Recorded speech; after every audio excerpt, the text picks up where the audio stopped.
पुढची बातमी बघूयात। भोंदू खरातला घेऊन नाशिक पोलीस मुंबईकडे रवाना झालेत। मुंबईतल्या पीएमएलए कोर्टामध्ये खरातला हजर केलं जाणार आहे।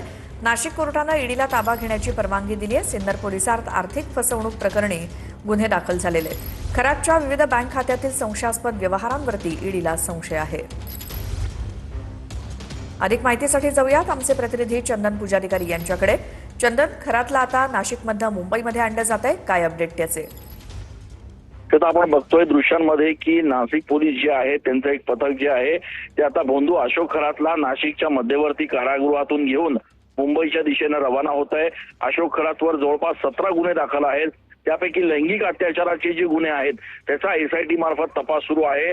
त्या तपासानंतर आता अशोक खरातचे आर्थिक लागेबांधे नेमके कोणाकोणाशी आहेत, कशा पद्धतीने त्यांनी आर्थिक गैरव्यवहार केलेत या संदर्भातला तपास जो आहे तो ईडीच्या माध्यमातून केला जाणार आहे।